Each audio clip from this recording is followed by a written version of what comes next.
Saudara-saudari terkasih, apakah saudara sudah memulai hari ini dengan penuh sukacita dan punya niat untuk berbuat baik, meskipun kecil? Semoga Tuhan memberkati niat baik saudara. Kita seringkali mengalami sendiri, juga melihat dalam diri orang lain. Sudah berusaha, berjuang supaya menjadi lebih baik, tetapi juga jatuh dalam kesalahan yang sama, jatuh dalam dosa yang sama, jatuh dalam kebodohan yang sama. Dan kadang-kadang kita menjadi frustrasi, mau menyerah. Kemudian juga melihat saudara-saudari kita, terutama orang-orang dekat kita, tidak berubah. Dari dulu ya sama saja, pada bain. Sudah ikut retret ini, retret itu, motivasi ini, motivasi itu, refleksi ini, refleksi itu, seminar ini, seminar itu, kelompok ini, kelompok itu, pada bain.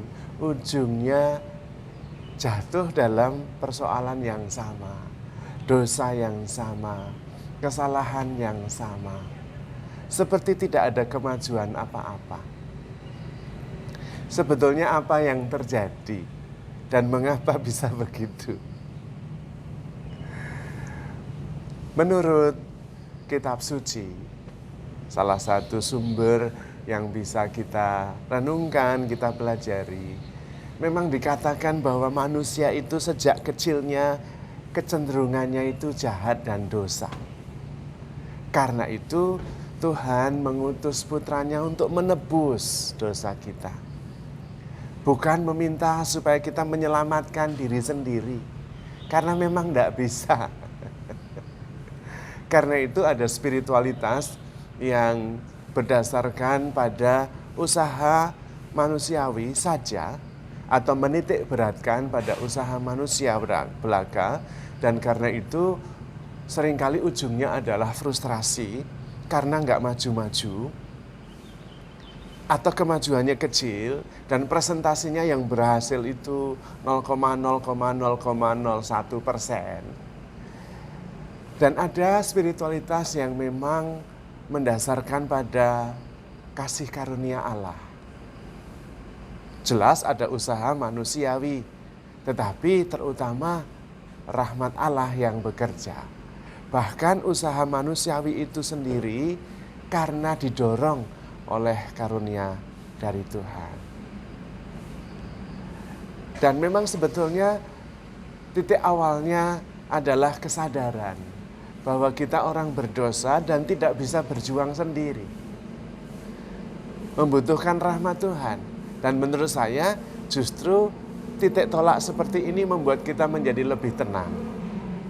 Kita berusaha, tetapi pada saat yang sama percaya bahwa kasih karunia Allah lah yang memampukan kita. Pertama-tama bukan kita yang memang mampu dan berhasil, tetapi dengan kerendahan hati ada kecenderungan dosa dalam diri kita yang membutuhkan rahmat Tuhan, supaya kemudian karena kekuatan Tuhan kita bisa menuju pertumbuhan pribadi yang makin baik. Kalau sama-sama merasa dan sadar bahwa orang berdosa dan membutuhkan pengampunan, mestinya kemudian tidak menghakimi sesama. Justru kalau melihat orang berdosa itu prihatin, lalu sama-sama, ayo kita berjuang bersama. Bukan kemudian mempunyai fokus dan sasaran untuk disalahkan, lalu lupa akan kelemahan dan dosanya sendiri. Dan ternyata pola ini berlaku dalam relasi antara suami istri. Ada seorang penasehat perkawinan yang mengatakan bahwa justru suami istri mempunyai titik tolak untuk duduk bersama dan mulai berdialog ketika dua-duanya, atau minimum saya sadar bahwa saya orang berdosa. Saya orang bodoh yang melakukan kesalahan. Dan kesadaran sebagai orang berdosa inilah yang justru kemudian bersedia berdialog. Karena sama-sama orang berdosa, sama-sama orang yang membuat kesalahan dalam relasi, sadar bahwa meskipun 30% atau 20% atau 10% dalam kekacauan relasi itu saya ikut menjadi penyebabnya. Dan kemudian tidak mengalihkan seluruh persoalan pada pasangannya. Gara-gara dia, maka masalah ini relasi kita menjadi kusut dan kacau. Mungkin memang 70% atau 80%, tetapi toh 30% itu saya, 20% itu saya penyebabnya. Dan karena saya penyebabnya, saya bertanggung jawab. Dan dari situ kemudian bersedia untuk duduk bersama. Mari kita berdialog. Bagaimanapun saya termasuk orang bodoh yang menyebabkan kekusutan relasi kita. Dan kemudian dialog terjadi, sama-sama orang bodoh yang membuat kesalahan itu, kemudian belajar bersama. Tidak menghakimi, tetapi fokus pada solusi. Mungkin karena itu, kita diberi kesempatan untuk menyadari bahwa dari kecil kita memang cenderung untuk berbuat dosa dan salah. Dan karena itu sadar membutuhkan pertolongan dari Tuhan.